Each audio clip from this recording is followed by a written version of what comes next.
I lost my fiancé to my sister on the night of my engagement, and my family took their side. Then 5 years later, I refused to pay $75,000 and had them arrested. So, I, a 29-year-old female, recently received a call from my mother, who I had not spoken to in almost 5 years, saying that she needed my help because my sister and her husband had just been through a tragedy. For context, the man who is now my sister's husband was actually supposed to be my husband once upon a time. My sister, a 27-year-old female, I will call her Melissa, hooked up with my fiancé, Lucas, a 29-year-old male the day of my engagement. Lucas and I had been together since college, and he proposed to me after almost 5 years of being together. He had thrown a party for us to surprise me on the night of our engagement, and I still remember feeling like I was on top of the world until around 1 post-meridian. That is when I decided to go out into the backyard for better reception and caught my sister all over Lucas. There they were, making out so passionately that for the first couple of seconds, they did not even notice me standing there with my mouth wide open. I could not believe that he was doing this to me after almost 5 years of togetherness, and on the night of our engagement, no less. When they finally did take note of me, they broke apart instantly, but it was too late. I made a run for it, got into my car, and drove as fast as I could to the nearest hotel that I could find. I was hyperventilating because I was so shocked at what I had witnessed. I was somehow trying to process it and willing it to be untrue, but then I received a text from Melissa saying that she was sorry, but she was in love with Lucas, and apparently this had been going on for a really long time. I was in the hotel room when I received that text, and I broke down like never before. After Melissa, Lucas texted me pretty much the same thing and said that he had only proposed because he felt that if he committed to me, then he would be able to push Melissa out of his head. Obviously, that had not worked, and it made him want Melissa even more. He told me that it was not about me, but this was about them, and they just knew that they were meant to be. I was just a placeholder, a way for Lucas to finally meet Melissa. I stayed at the hotel for a couple of days and tried to put my act together because I was still feeling crazy and trying to force myself to believe that this was just a cruel prank that life was playing on me. After almost 4 days, I finally went back home because I did need to collect my stuff and rejoin work if I did not want to get fired. When I showed up at home, I realized that my family had been living with Lucas under the same roof, waiting for me to come back. It would almost be touching, had it not been for the circumstances under which I left. Everybody had been trying to text me and get me to respond relentlessly after I disappeared, but I had not replied to a single one of those texts. So, needless to say, there was a lot of chaos when I finally came back, and everybody made it a point to hug me and tell me how glad they were to see me. Even Melissa had the audacity to come to me and give me a giant hug with tears in her eyes when she saw me. I was too disoriented to even react to that and just stood there like a silent statue while everyone clamored around me. Then, finally, once everybody had calmed down, I cleared my throat and told them that I was back only to take my things and move out for good. Lucas had just been standing there without a word until that point, but when I said that I was going to move out, he announced that there was no need for me to leave because he had already packed his stuff and was going to move in with Melissa, since now everything was out in the open anyway. My family, my parents, my aunt, my dad's youngest sister who has lived in the same house ever since her husband passed away, actually had wide smiles on their faces, even though there was nothing to smile about, at least not according to me. Melissa was standing beside Lucas in an awkward shrug and looked at me very sadly but still smiling. I could not take it anymore and decided to ask my family what the heck they were even smiling about because, as far as I was concerned, Melissa had just broken up my engagement and stolen my boyfriend of almost 5 years. There was really nothing very funny or sweet about this. My mother chose to speak up at that point and told me that they could not go back in time and change the past, but they could accept the future, and they knew that the future had Melissa and Lucas together in it. Granted, it was a relationship that had formed out of cheating, and they did feel sorry about it, but they also wanted me to understand and accept that this was for the best. Melissa said that she was very sorry for taking my boyfriend away from me, but she could not help falling in love with him. She wished that she could have told me earlier and that I did not have to find out this way, but apparently they were madly in love and wanted to spend their lives with each other. Then the two of them kissed right in front of me, and my mother had the audacity to even wipe a tear from her eyes. I snapped and told them that this was not supposed to be sentimental or emotional, and that what they were doing was disgusting. To my surprise, my family seemed to get annoyed with my behavior and told me that I was being too bratty about the situation. Instead of being happy for my sister, I was making this all about myself, and they did not approve of my behavior. I was stunned by their attitude about this and told them all to get the heck out of my house that very moment. I could not for the life of me understand how they were defending what Melissa and Lucas had done while making me out to be the bad guy and acting as though I was overreacting. My father intervened and told me not to act like a child because these things happen and I should take it in my stride. He wanted me to celebrate that my sister had finally found her soulmate instead of being jealous of her. They were literally all acting insane, and I could not deal with it anymore, so I just said, screw it, went into my room, packed some of my things, and left yet again without even speaking to them or waiting to hear them out, even as they called out my name and told me not to go. I really did not have anything left to say to them because it was very clear to me that they cared more about Melissa and her happiness than about me or even about what was right and wrong. They were so caught up in trying to justify what Melissa had done that they completely forgot that I was also a human being with real feelings as well. After that day, my family tried to contact me several times, but I never responded to them because I did not think that I owed it to them. A couple of weeks later, I even received an invitation to Melissa and Lucas's wedding, which I declined, obviously. All the common friends that Lucas and I had also declined the wedding invitation in solidarity with me, and even a couple of relatives who knew the truth refused to interact with my family after they learned how they had treated me in the aftermath of the party. It has been 5 years, and I pretty much cut them out of my life entirely. They occasionally tried to weasel their way back into my life by wishing me well on my birthday or New Year, but I always ignored them. I never even blocked any of them, even though I did remove them from my following and friends list, but since I have a public account, they could see what I was up to, which is what I wanted. I wanted them to see and know that I was leading a fabulous life and keep burning with jealousy. It was petty, but it was the least I could do after how they screwed me over. Up until recently, I barely even had a clue about what they had been up to in the last couple of years. My mother called me about 4 days ago from a number that I did not have saved. When I answered the call and realized it was my mom on the other end, I immediately tried to hang up, but she begged me desperately for one chance to talk to me. Apparently, they were in dire need of help, and I agreed to talk to her for just a couple of minutes, but only because she sounded so upset and my humanity did not allow me to turn my back on her at that moment. She told me that Melissa and Lucas had started a business of their own a couple of years ago, but it was failing badly, and their investors were all backing out because they were failing to make any profit at all. So, they borrowed more money, but even that did not help their business, and now they were neck-deep in debt, and the loan sharks were all after them. They were being hounded by everyone from their employees to their investors and the people they had borrowed money from. My mother knew that I lived a luxurious lifestyle and could afford to help them out, so she had turned to me as a last resort and was begging me to help them out by loaning them some money so they could pay off their debts. And it was no small amount either that she was asking me for. It was almost $75,000 that she wanted me to give her so she could help Melissa and Lucas out. I asked her why Melissa was not calling me if she needed help and why she was making my mother speak to me on her behalf. My mother told me that Melissa and Lucas did not even know that she was coming to me for help, as they had given her strict instructions not to approach me because, I guess, we all still remember exactly what happened 5 years ago. Melissa did not want me to know any of this and was not ready to take help from me, but my mother did not know anybody else who would have that kind of money and would give it to them at the drop of a hat. A couple of months had already passed, and Melissa and Lucas were struggling to even put food on the table.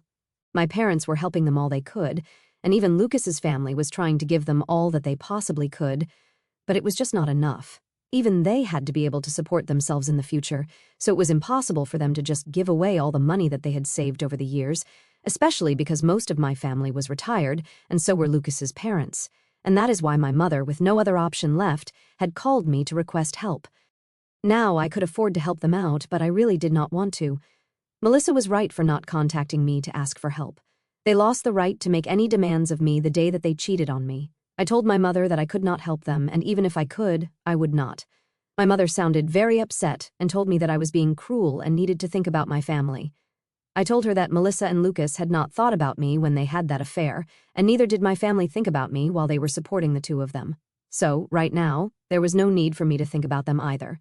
I had worked hard to get to the position where I am today, and I was not about to just go and drop $75,000 on two people who did not even deserve it.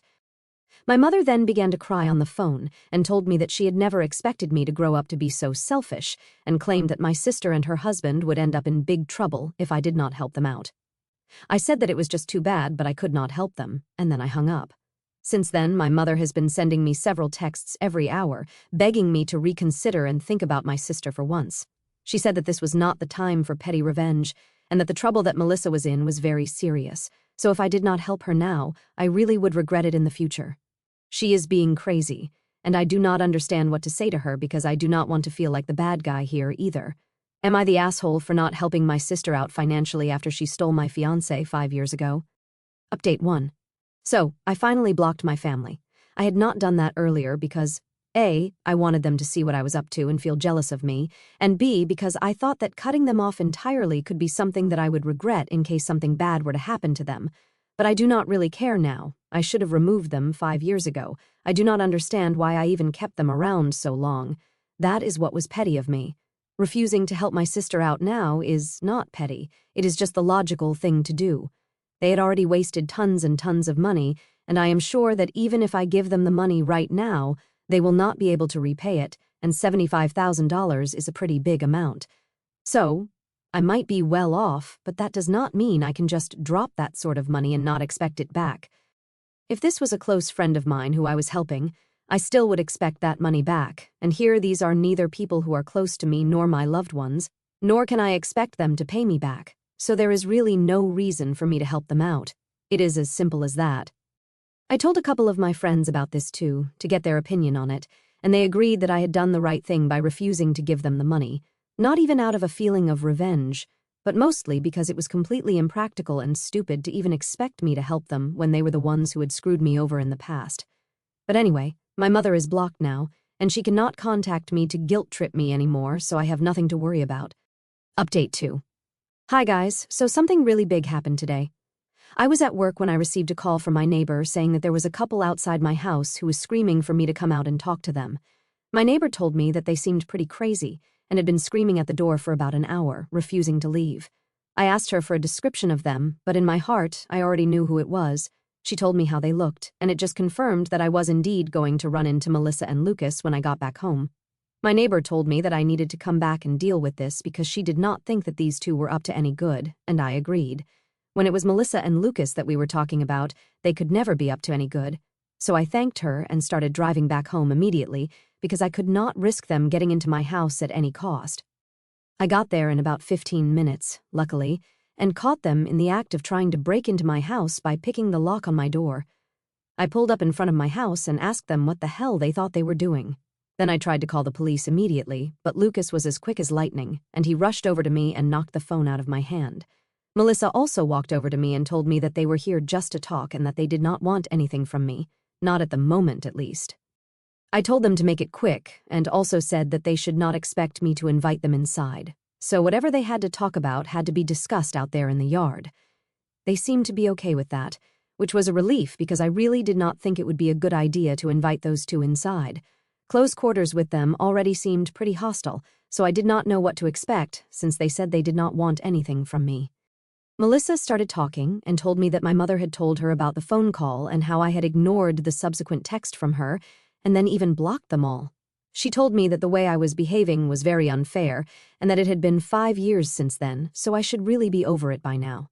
Instead, I was resorting to such silly and dramatic acts just to get a little bit of attention from my family.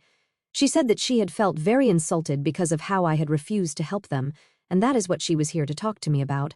She said that she had been able to arrange the money for now, but there was a very strong chance that she might need more in the future, and because she had sold their house and all their jewelry to get the money this time, she obviously could not do that again. So, she said she had to know that she could fall back on me and rely on me for help when she needed it. I told her that no, she could not, and she must not count on me at all under any circumstances, because I hate her and her husband with a passion. I was so angry that I also told her that it was taking me a lot of restraint to not hit her at the moment, so it would be in their best interest to just leave. Lucas had the audacity to say that they were not going anywhere until I signed a document that would confirm that I would give the money in the future whenever they needed it. I mean, it would not even be valid if I was forced to sign it under pressure. I am pretty sure there are laws against that, and also they must be insane if they actually thought they could manipulate me into signing something like that. I told both of them to get the hell out, and Melissa pushed me, saying that I had to help them because apparently I owed this to them since they were family and I could not just run away from my responsibilities like this. I was shocked that she had actually pushed me, and I was about to slap her, but I controlled the urge to do that because things would only get worse if I got violent. Instead, I decided to grab my phone, which had fallen to the ground when Lucas knocked it out of my hand, and made a run for it. I climbed into my car as quickly as I could and then drove off without even bothering to check my rearview mirror. I had not bothered to shut off the engine when I had left the car, so it was still running, and it did not take me much time to get a head start on them. Obviously, they were not stupid enough to chase after me on foot, so they just waited there at my house, which was pretty unfortunate. As soon as I was a safe distance away from them, I decided to call the police and tell them what was going on. Then I drove back to my house just in the nick of time before the police had already arrived within 20 minutes.